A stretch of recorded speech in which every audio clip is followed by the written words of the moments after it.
Hi friends, ഇന്ന് നമ്മൾ നോക്കാൻ പോകുന്നത് ആദിബൻ കെ. ഈ സോങ്ങാണ് നമ്മൾ പഠിക്കാൻ പോകുന്നത്. ക്ലാസ് എടുത്തുകൊണ്ടിരിക്കുമ്പോൾ സ്റ്റുഡൻറ്റ് ചോദിച്ചു, സാറേ എനിക്ക് ഈ സോങ് പഠിക്കാൻ പറ്റുമോ എന്ന് ചോദിച്ചു. അപ്പോൾ എന്നെ കേൾപ്പിച്ച് തന്നു.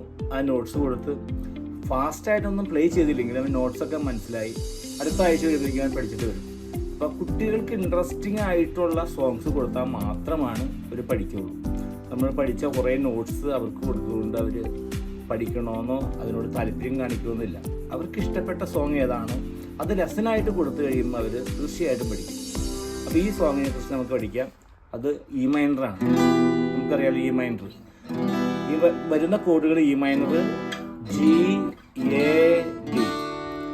അപ്പോൾ ഈ സോങ് വന്നിരിക്കുന്നത് കമ്പോസ് ചെയ്തേക്കുന്ന ഒരു പ്രത്യേക സ്കെയിലിലാണ്. അപ്പോൾ സ്കെയിൽ എന്താണെന്ന് നമുക്കറിയാമല്ലോ, set of 8 notes or 6 notes.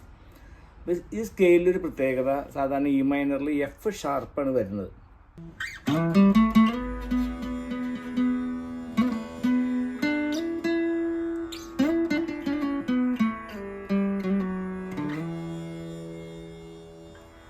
സാധാരണ സ്കെയിൽ എന്ന് പറയുമ്പോൾ ആ സ്കെയിൽ നമ്മൾ ഏതൊക്കെ റൂട്ടാണ് നമുക്ക് മനസ്സിലാകണം. നമുക്കറിയാമല്ലോ, നമ്മൾ ഒരു വഴിയിലൂടെ യാത്ര ചെയ്യുമ്പോൾ സ്ഥിരമായിട്ട് പോകുമ്പോൾ നമുക്ക് എങ്ങനെ വേണമെങ്കിൽ കൊണ്ടുപോകാൻ പറ്റും.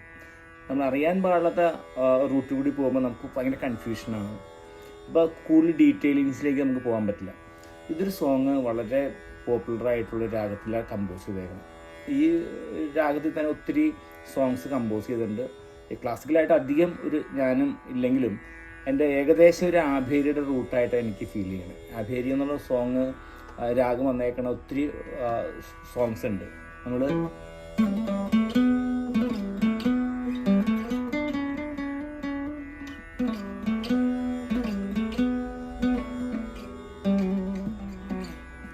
ഈ സോങ്, ഇതുകൂടാതെ നമുക്ക് വരുന്ന സോങ്ങുകൾ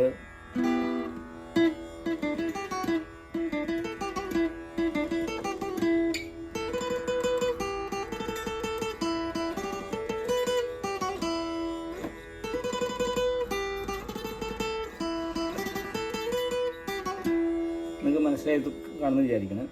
പിന്നെ ഏറ്റവും അതിൻ്റെ ഒരു കീർത്തനമുണ്ടല്ലോ,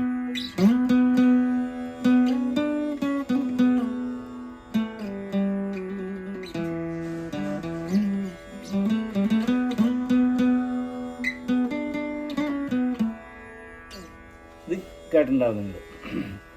അപ്പം ഈ റൂട്ടിൽ കൂടിയൊക്കെ നമ്മൾ എന്തുമാത്രം യാത്ര ചെയ്യണോ, ഫിംഗേഴ്സ് മൂവ് ചെയ്യണോ, ഈ ഫ്രെഡ് ബോർഡിൽ ആ നോട്ട്സ് എല്ലാം നമ്മൾ പ്ലേ ചെയ്യണോ, അത്രയും നമുക്ക് ഓരോ സോങ് കേൾക്കുമ്പോൾ തോറും ഈസി ആയിട്ട് നമുക്ക് റീപ്രൊഡ്യൂസ് ചെയ്യാൻ പറ്റും.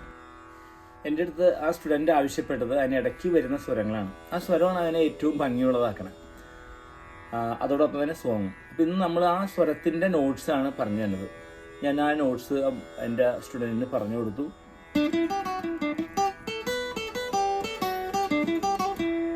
അങ്ങനെ ഇതൊക്കെ സ്ലോവിലി നമ്മൾ പറഞ്ഞു കൊടുത്തു.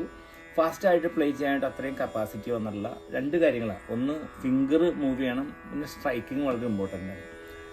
അപ്പോൾ എന്നിട്ട് ഫാസ്റ്റ് ആക്കാൻ പറഞ്ഞു. അപ്പോൾ അടുത്ത ക്ലാസ്സിൽ വരുമ്പോഴേക്കും ഫാസ്റ്റായിട്ട് വരുമെന്ന് പ്രതീക്ഷിക്കുന്നു. നിങ്ങൾക്ക് വേണ്ടിയിട്ട് ഇതിൻ്റെ നോട്ട്സ് തരികയാണ്. നിങ്ങൾ പ്രാക്ടീസ് ചെയ്യണം. പ്രാക്ടീസ് ചെയ്യേണ്ടത് ഫാസ്റ്റായിട്ട് പ്രാക്ടീസ് ചെയ്യരുത്, വളരെ സ്ലോ ആയിട്ട് നിങ്ങൾ തന്നെ പ്രാക്ടീസ് ചെയ്യണം. എന്നാൽ മാത്രമേ ഈ നോട്ട്സ് കിട്ടുള്ളൂ. അതിനകത്ത് സോങ് ഞാൻ പ്ലേ ചെയ്തിട്ടുണ്ട്. ആ സോങ് നിങ്ങൾക്ക് വേണ്ടി പ്രസൻറ്റ് ചെയ്യണില്ല, നോട്ട്സ് തന്നെ ഇല്ല. കാരണം അത് പ്ലേ ചെയ്യണമെങ്കിൽ ഒത്തിരി ഡൈനാമിക്സ് ഇമ്പോർട്ടൻ്റ് ആണ്, സ്ലയർ നോട്ട് ഒക്കെ വളരെ ഇമ്പോർട്ടൻ്റ് ആണ്. അത് കുറച്ച് പഠിച്ചവർക്ക് മാത്രമാണത് പ്ലേ ചെയ്യാൻ പറ്റുള്ളൂ. അപ്പോൾ നമുക്ക് സോങ്ങിലേക്ക് കിടക്കാം. ഇതിനകത്ത് ഞാൻ അപ്ലൈ ചെയ്തേക്കണ കോഡ്സ് ഏതാ വെച്ച് ചെയ്യുമ്പോൾ